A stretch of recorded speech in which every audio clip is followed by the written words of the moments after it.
Backstage at London Fashion Week, the biannual showcase of the industry that contributes £29 billion to the UK economy, creating nearly 1 million jobs from manufacturing to retail.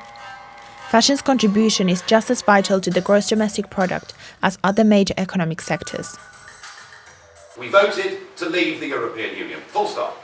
Full stop. The UK in a changing Europe, 1 year after Article 50 was triggered. Pro-Brexit politicians like Nigel Farage were trying to convince the audience that leaving the European Union is for the better. Some argue Brexit is putting the constantly growing fashion industry under threat. Knowing about the law is really important. In November 2017, an organisation that specialises in raising the concerns and requirements of the fashion industry to mainstream politics was launched. Fashion Roundtable's main agenda is to lobby on Brexit in Parliament on behalf of the industry.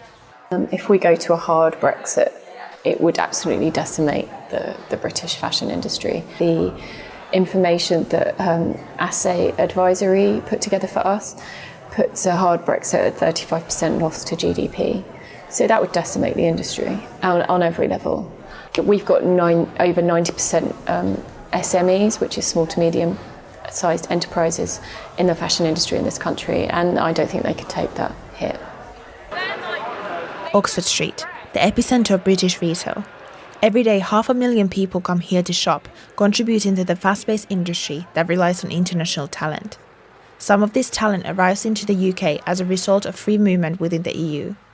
The government is intending to end this when Brexit comes into force in March 2019 as a means of reducing immigration to the country. But the end to free movement will make Britain a less desirable place to work, and therefore the talent will have to relocate. If we become a less attractive option because it's hard to get us in, because there's visa requirements which cost money, that's either going to impact on our sellability, our reputation, which at the moment is world class, and it puts an impact and a delay on those travels. So inevitably the talent here will relocate. Britain is known for its high-level fashion education. The country has some of the best fashion schools in the world, producing some of the most praised designers. Christopher Rayburn graduated from Royal College of Art in 2006. Since then, he is recognised as one of the leading British menswear designers. In his studio in South Hackney, he creates clothes, focusing on sustainable design, sourcing recycled and organic materials. Sustainability is a particular side of the fashion industry that is going to be threatened because of Brexit.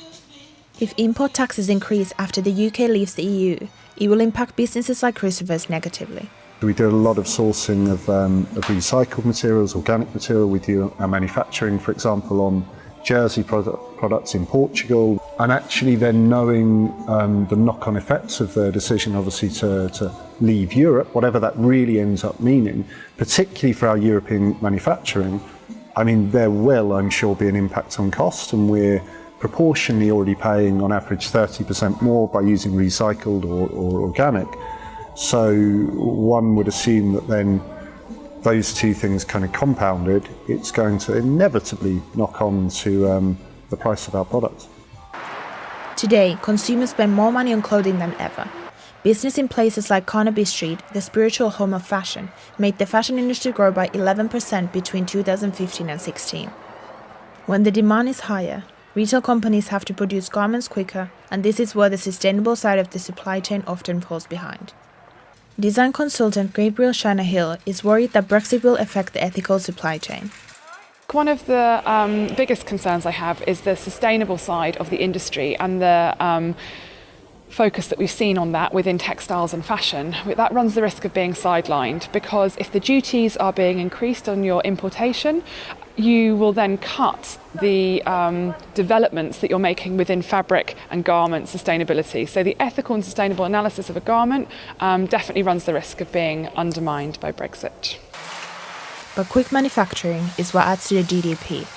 This factory in North London, Fashion Enter, produces up to 10,000 garments a week for global brands such as ASOS and Marks & Spencer.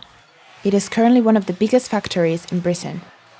All the people working in the factory come from outside of the UK, so Brexit would affect the operation of the company hugely. We don't have any British people in the factory at all. We've got 11 different nationalities. We've got Romanian, Bulgarian, Polish, Greek, etc. And it's just the lack of staff coming through since Brexit was announced that is the really big worry. Those in favour of Brexit are suggesting that when Britain is free from the EU rules and regulations, it could become a supercharged economy where all industries will thrive. Ministers say that there will be opportunities as new trade deals are signed with other countries. The majority of the people in the fashion industry don't think so. They fear that leaving the EU will hit sales profits and jobs. They are worried that politicians are talking loads but not engaging with the industry enough. Most businesses like Burberry hope that the UK will remain in some way within the customs union, allowing trade to continue with their nearest neighbour. The uncertainty around Brexit is already affecting the British fashion industry, with people leaving the country and not applying for jobs here. Whether there will be a deal or no deal between the EU and the UK, it is necessary for the fashion industry to know what the outcome will be. Sara Laitinen, BBC, London.